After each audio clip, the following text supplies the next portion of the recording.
Welcome one and all to the first, hopefully of many, video blogs of the Couple and Family Clinic. We hope you enjoy this video and others to come, and we'd love to hear your feedback on it and also on our written blogs that you find on our website and through the newsletter.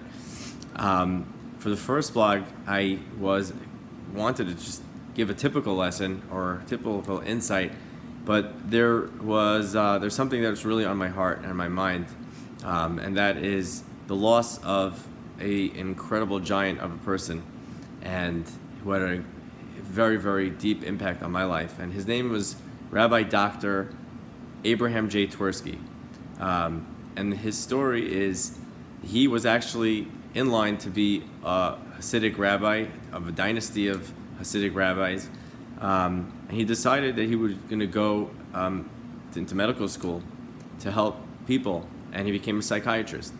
And he was incredible at what he did. He very early on in his career, he was in charge of one of the largest psychiatric wards in Pittsburgh, and he then in 1972 created Gateway Rehab Centers, which is the largest or one of the largest in the Midwest America, even today, and one of the top 12 in the country.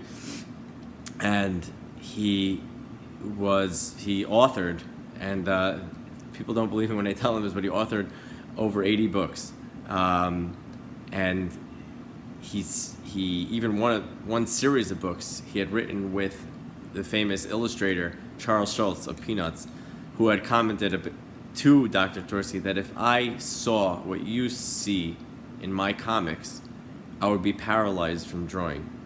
That's how deep his insights were into human nature.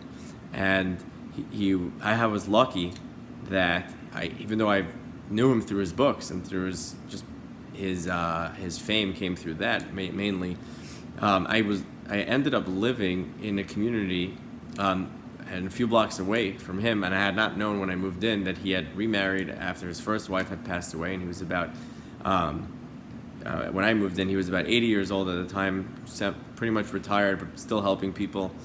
And I had the merit, I should say, to attend a weekly class that he would give on Jewish texts, but it would be infused with cutting-edge psychological insight and commentary, and that really inspired me to do what I do today, and also to fuse the two, to take the wisdom, the ancient wisdom, and use and bring it together with cutting-edge modern-day, psychology. And the two areas that he was really most proficient in and was sought after was addictions, as I mentioned, and the second one was self-esteem, which he felt really lies at the heart of any pathology. Every pathology in mental health is connected somehow to self-esteem.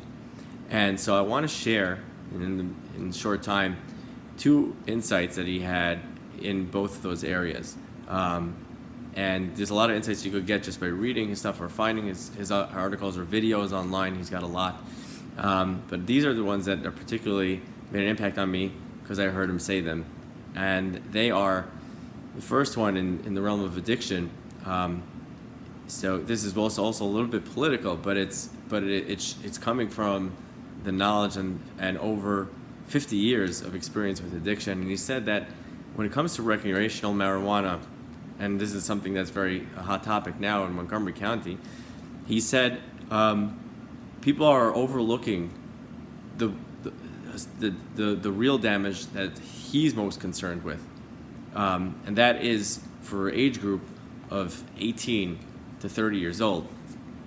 It's the time of life where they're developing not just their identity, their professional identity, their ambitions, their aspirations, and that's such a critical time for them to be able to do that and to get ahead, so that by the time they're age 30, 35, they already have their place or their roles, they feel like in life and professionally, in careers or family, whatever it might be. But those are particular times that are also most susceptible to being drawn to marijuana, which takes away or affects the ambition of the person.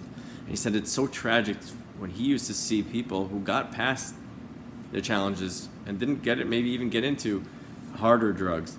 But by age 30, they were lost, and they were behind the eight ball in terms of trying to catch up in finding a way and finding ambition or aspirations for their lives, for their personal lives. And he said that tragedy he just couldn't bear to watch. And that's why he was very passionately, even at age 80, I remember him speaking really strongly about it, against allowing more accessibility to marijuana. The second insight, which I think is a real growth and paradigm shifter, and that is in the realm of self-esteem. He said that we're very much influenced by our culture, and for good or for worse, right? So he would say that productivity is at the root of what we feel determines success, how productive we are. And he said, and I'm going to take this is from the book called 10 Steps to Being Your Best by him, and because just you can't do better than the way that he used to write it, so I'm not going to even try. But he said that as long as we abide by the productivity standard, then our self-esteem will be on a roller coaster.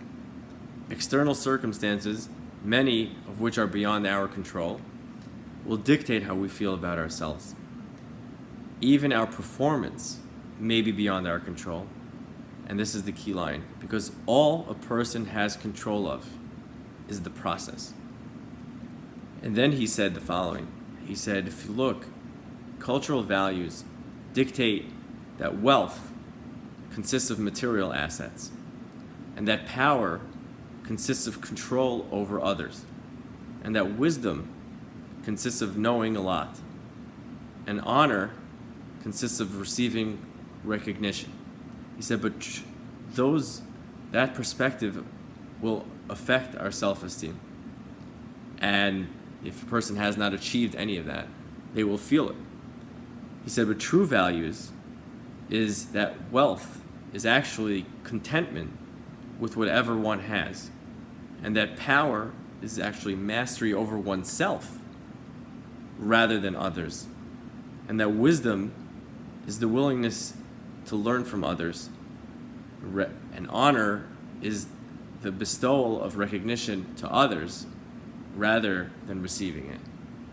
I hope these are some thoughts that you take with you, and they should be hopefully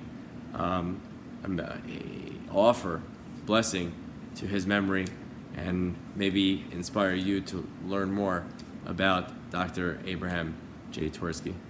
Thank you.